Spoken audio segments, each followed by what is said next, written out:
Welcome to Audiobook 365 Stories. In these times, though we don't need to know the exact year, a dirty and old boat with two people in it floated on the Thames River. It was between Southwark Bridge, made of iron, and London Bridge, made of stone. The evening was turning into night. In the boat, there was a strong man with messy gray hair and a sunbrowned face. There was also a dark-haired girl who was about 19 or 20 years old. She looked like him, so it was clear that she was his daughter. The girl was rowing the boat with 2 oars, and she did it very easily. The man held the ropes that controlled the boat, but didn't really use them. His hands were loose in his waistband, and he looked around eagerly. He didn't have a fishing net, hook, or line, so he wasn't a fisherman. His boat didn't have a seat, it wasn't painted, and there were no names or tools on it. There was only an old hook and a rope. So, he wasn't a waterman either. His boat was too old and small to carry goods, so he wasn't a river carrier. He didn't have anything specific to look for, but he kept looking for something carefully. The tide had changed an hour ago, and the water was flowing down the river. The man watched the water closely. The boat moved slowly forward and sometimes backward, depending on how the man moved his head to tell his daughter what to do. The girl watched his face carefully, just like he watched the river. But there was fear or worry in her eyes. The boat was covered in dirt and mud from the river. The boat and the 2 people in it seemed to be doing something they had done many times before. The man looked wild. His hair was a mess, his brown arms were bare, and his shirt was loose.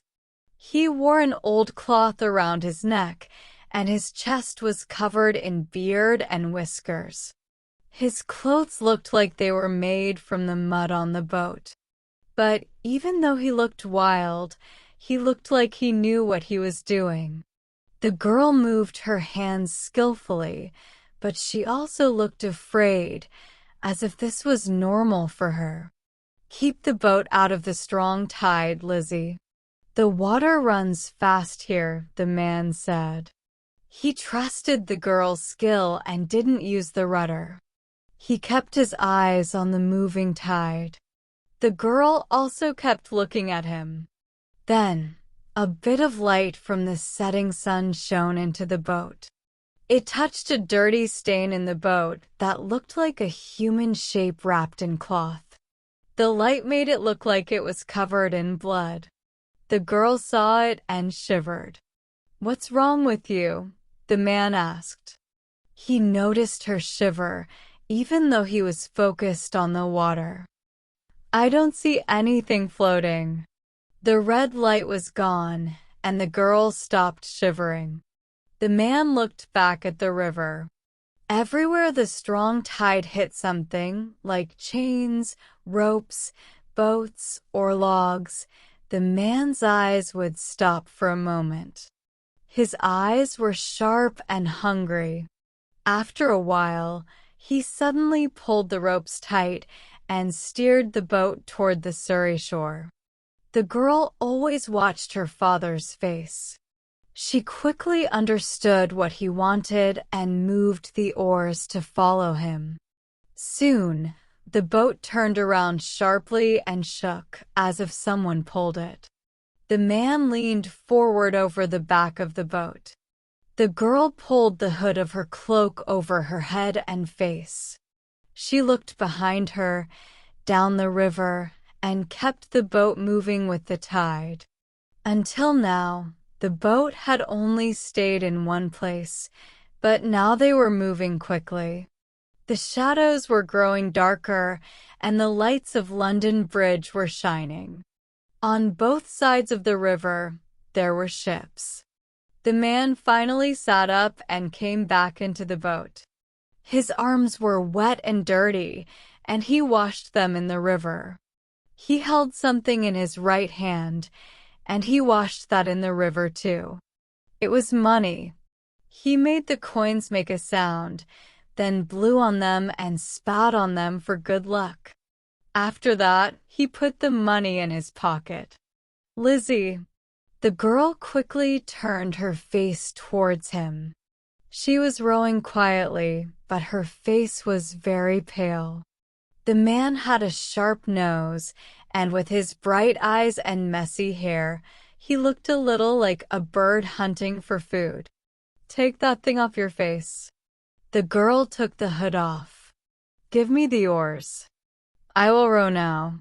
No, no, father. No, I really can't.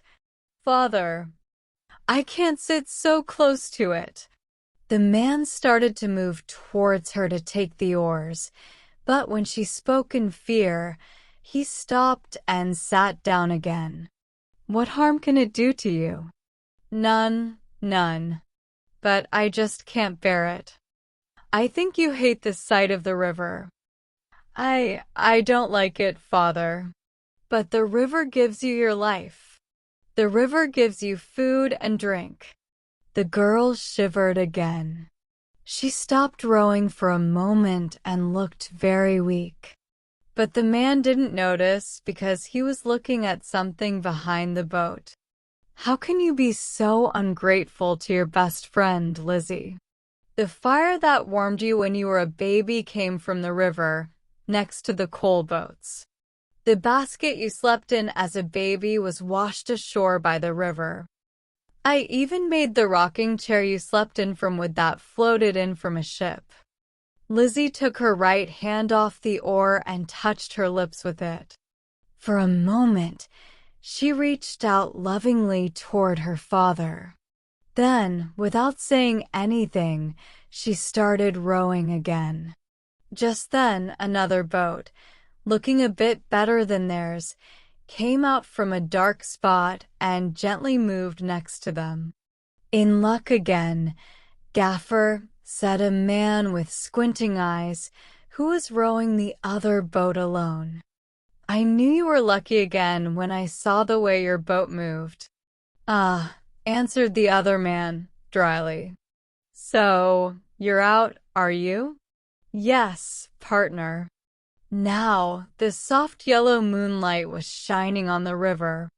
The man in the second boat stayed a little behind Gaffer's boat, watching closely where it had been. I said to myself, he continued, as soon as I saw you, there's Gaffer, and he's lucky again. By George. Don't worry, partner, I didn't touch him. He said this because Gaffer had moved quickly, like he was impatient. As he spoke, the man pulled his oar out of the water and placed his hand on the side of Gaffer's boat, holding on to it. He's had enough trouble already, Gaffer. Been floating around in the tides for a long time, hasn't he, partner? It's my bad luck, you see. He must have passed me when he went up the river last time. I almost think you can smell them, partner, like a vulture.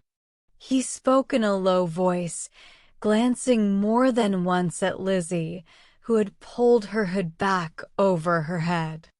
Both men then looked with strange interest at the back of Gaffer's boat. Should I take him into my boat, partner? No, said Gaffer, in such an unfriendly way that the man stared for a moment, then replied, Did you eat something that doesn't agree with you, partner? Yes, I did, said Gaffer. I've had too much of that word, partner. I'm no partner of yours.